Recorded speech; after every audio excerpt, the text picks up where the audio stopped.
2 ದಿನಗಳಿಂದ ಬಾಲಿವುಡ್ ನಟಿ ಪೂನಂ ಪಾಂಡೆ ಸಾವಿನ ಸುದ್ದಿ ಭಾರೀ ಚರ್ಚೆ ಹುಟ್ಟುಹಾಕಿತ್ತು. ಆಕೆ ಸತ್ತಿರುವುದನ್ನು ಎಲ್ಲರೂ ನಂಬಿಬಿಟ್ಟಿದ್ದರು. ತಮ್ಮ ಮ್ಯಾನೇಜರ್ ಮೂಲಕವೇ ಈ ವಿಚಾರವನ್ನು ಪೂನಂ ಪಾಂಡೆ ಹೇಳಿಸಿದರು. ಹಾಗಾಗಿ ಎಲ್ಲರೂ ಆಕೆಯ ಅಗಲಿಕೆಗೆ ಸಂತಾಪ ಸೂಚಿಸಿದರು. ಗರ್ಭಕಂಠ ಕ್ಯಾನ್ಸರ್ನಿಂದ ಪೂನಂ ಕೊನೆಯುಸಿರುವುದಾಗಿ ಆಕೆ ಇನ್ಸ್ಟಾಗ್ರಾಮ್ ಅಕೌಂಟ್ನಲ್ಲಿ ಪೋಸ್ಟ್ ಮಾಡಲಾಗಿತ್ತು. 32 ವರ್ಷಕ್ಕೆ ಆಕೆ ಹಠಾತ್ ನಿಧನ ಹೊಂದಿದ್ದಾಗ ಆಕೆಯ ಮ್ಯಾನೇಜರ್ ಹೇಳಿದ್ದರಿಂದ ಎಲ್ಲರೂ ನಂಬಬಹುದಾಗಿತ್ತು. ಸುಳ್ಳು ಸುದ್ದಿಗಳಿಂದಲೇ ಪೂನಂ ಹೆಚ್ಚು ಸುದ್ದಿ ಆಗುತ್ತಾ ಬಂದಿದ್ದರು. ವಿವಾದಾತ್ಮಕ ಹೇಳಿಕೆಗಳಿಂದ ಪದೇ ಪದೇ ಆಕೆ ಸುದ್ದಿಯಾಗುತ್ತಿದ್ದಳು. ಈ ಬಾರಿ ಕೂಡ ಆಕೆ ಫೂಲ್ ಮಾಡುವುದರಾಗಿ ಕೆಲವರು ಭಾವಿಸಿದ್ದರು. ಅದು ನಿಜವೇ ಆಗಿದೆ. ನಾನು ಬದುಕಿದ್ದೇನೆ.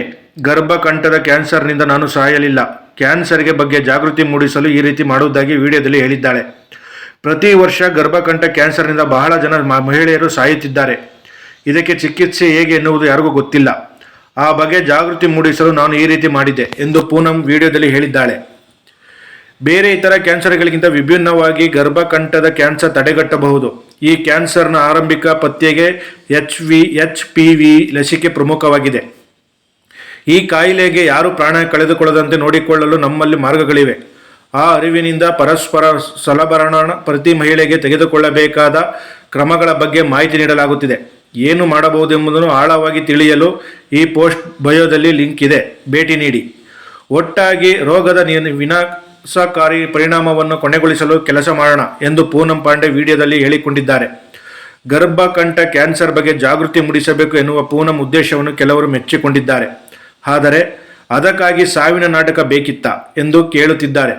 ಸದ್ಯ ಸೋಷಿಯಲ್ ಮೀಡಿಯಾದಲ್ಲಿ ಆಕೆಯ ಪೋಸ್ಟ್ ಸಖತ್ ವೈರಲ್ ಆಗುತ್ತಿದೆ. ಪೂನಂ ಪಾಂಡೆ ನಿಧನರಾಗಿದ್ದಾರೆ ಎಂದು ನಿನ್ನೆ ಇನ್ಸ್ಟಾಗ್ರಾಮ್ನಲ್ಲಿ ಪೋಸ್ಟ್ ಮಾಡಲಾಗಿತ್ತು. ಕೆಲವರು ಇದನ್ನು ಪಬ್ಲಿಸಿಟಿ ಸ್ಟಂಟ್ ಎಂದು ಅಂದುಕೊಂಡಿದ್ದರು.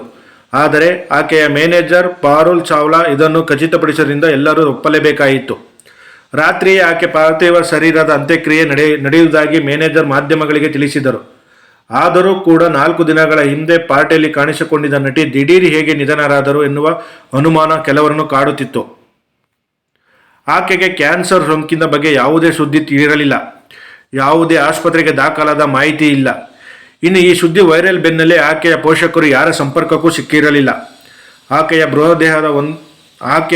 ಮೃತದೇಹದ ಒಂದೇ ಒಂದು ಫೋಟೋ ಹೊರಬಂದಿರಲಿಲ್ಲ. ಅದನ್ನೆಲ್ಲ ನೋಡಿ ಇದು ಪಬ್ಲಿಸಿಟಿ ಸ್ಟಂಟ್ ಎನ್ನುವುದು ಕೆಲವರಿಗೆ ಸ್ಪಷ್ಟವಾಗಿತ್ತು. ಪೂನಂ ಪಾಂಡೆ ವಿವಾದಾತ್ಮಕ ಹೇಳಿಕೆಗಳಿಂದಲೇ ಹೆಚ್ಚು ಸುದ್ದಿಯಾದವರು.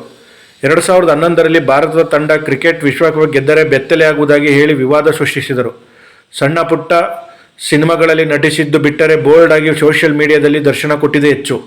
ಕನ್ನಡದ ಲವ್ ಈಸ್ ಪಾಯ್ಸನ್ ಚಿತ್ರದಲ್ಲಿ ಐಟಂ ಸಾಂಗ್ಗೆ ಹೆಜ್ಜೆ ಹಾಕಿದರು ಪೂನಂ ಪಾಂಡೆ.